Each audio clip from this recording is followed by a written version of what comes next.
नेपानगर साख सहकारी समिति के 2 फरार आरोपी गिरफ्तार। नेपानगर नागरिक साख सहकारी समिति के वर्ष 2022 के धोखाधड़ी प्रकरण में नेपानगर पुलिस ने 2 आरोपियों को किया गिरफ्तार। आरोपीगण कैशबुक में हेराफेरी कर खाता धारकों की राशि का करते थे गबन।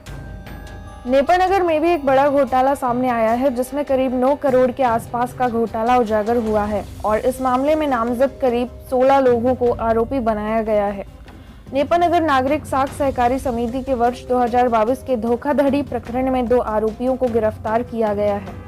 पुलिस द्वारा आरोपी संस्था के कैशियर सुरेश वानखेड़े एवं समिति संचालक बसंत सेलू पवार को गिरफ्तार किया गया है। आरोपीगण कैशबुक में हेराफेरी कर जमादारों की राशि का गबन करते थे। बिजली बिल कनेक्शन की राशि में से आधी स्वयं के पास रख लेते थे। साथ ही जो राशि समिति के खाता धारकों द्वारा फिक्स्ड डिपॉजिट और बचत खाते में जमा करने हेतु दी जाती थी, उसे स्वयं के पास रख लेते थे। सहकारी संस्था में वर्ष 2017 से 2022 के बीच आर्थिक अनियमितता कर संस्था के अमानतदारों की करीबन 8 करोड़ 85 लाख रुपए की राशि के धोखाधड़ी पूर्वक गबन की शिकायत पर उच्च स्तरीय जांच दल के जांच प्रतिवेदन के आधार पर सहकारी संस्था के विभिन्न पदाधिकारियों की जांच की जा रही है और जो आरोपी हैं उनकी गिरफ्तारी की जा रही है।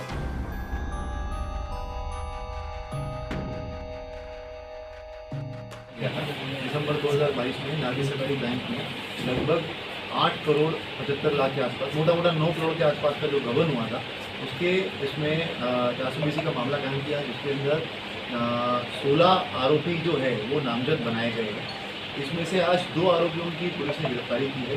एक जो है वो वानखेड़े है, जो वहाँ पे कैशियर के रूप में काम कर रहा था, और एक और आरोपी जो है उसके द्वारा सरेंडर किया गया है।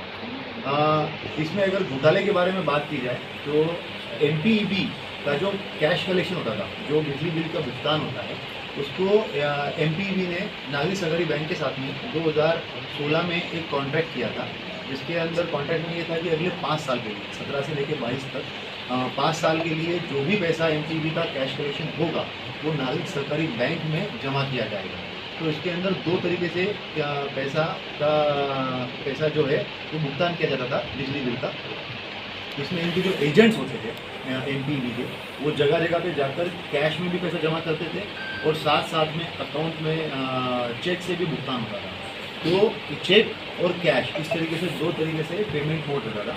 अब जब ये इनके एजेंट्स घरों घर जाके ठेले इधर उधर से हर जगह से वो पैसा जमा करते थे, और ये पैसा एक बार में कभी 25 लाख, 55 लाख, 15 लाख, 9,83,000, 37 लाख, इस तरीके से बड़ी अमाउंट होती थी। तो जब ये पैसा काउंटर पे जमा करते थे तो उसमें ये इन्वेस्टिगेशन के दौरान में अभी ये पाया गया कि 55 लाख के जैसे अगर पैसा जमा किया है तो उसके अंदर 4.5 लाख रुपए शॉर्ट हो गए। तो वहाँ पे जब कैशियर जो होता था वहाँ पर काउंटर पे, वो लिख लेता था कि भाई 51 लाख फलाना जमा किए गए, इतना पैसा शॉर्ट हो गया। और वो शॉर्ट पैसा सरप्राइजिंगली काफ़ी बार ऐसा देखा गया कि जैसे 25 तारीख को अगर पैसा जमा किया है तो 26 तारीख को वो शॉर्ट पैसा वापस जमा हो जाता है, और इस तरीके से पूरा के पूरा पैसा जो है वो 55 लाख की अदायगी हो जाती थी। अभी जब आरोपियों से पूछताछ करने पे ये जानकारी में आया कि जहाँ पे वो कैशियर वानखेड़े था, तो वो 55 लाख रुपए जैसे आने हैं तो उसने 51 लाख रुपए लिए, 4 लाख रुपए शॉर्ट पड़ गए, 51 लाख रुपए जमा कर लिए। पूरे दिन की जमा करने के बाद में शाम को 5-6 बजे के आसपास जमा किए, 4 लाख शॉर्ट हुए हैं। दूसरे दिन जब 4 लाख उसको भरने होते थे एजेंट को, तो वो एजेंट वो 51 लाख में से ही 4 लाख रुपए कैशियर से लेके जाता था और उसके बाद में वो वापस काउंटर पे जमा कर देता। इस तरीके से 55 लाख रुपए उसने पूरे जमा कर दिए। और नागरिक सहकारी बैंक के अंदर लगभग 9 करोड़ के आसपास का जो घोटाला हुआ था, जिसमें दिसंबर में मामला कायम हुआ था। अभी तक 2 आरोपियों की पहले गिरफ्तारी हो गई थी, अभी 2 आरोपियों की और गिरफ्तारी हुई है। कुल मिला के 4 आरोपियों की गिरफ्तारी हो चुकी है और पुलिस लगातार प्रयास कर रही है उसमें से रिकवरी करके और अग्रिम कार्रवाई कर। सर, आरोपियों से कुछ कैश बरामद किया अभी? आरोपियों से जो है वो एक आरोपी के परिवार से एक रसीद बरामद करी है, जो उसके द्वारा गबन का पैसा नागरिक सहकारी बैंक में लगभग 16,70,000 के आसपास या 17,60,000 के आसपास पैसा जमा किया है। तो उसकी रसीद बरामद की गई है और साथ में अभी जो मकान में उसने पैसा इस्तेमाल किया था, तो मकान के डॉक्यूमेंट्स वगैरह वो भी जब्त करने का भी पुलिस पीआर लेके प्रयास करेगी। अभी तक इस पूरे मामले में कितने आरोपियों की गिरफ्तारी हो चुकी है? अभी तक 4 आरोपियों की गिरफ्तारी और सर हत्या को लेकर एक बात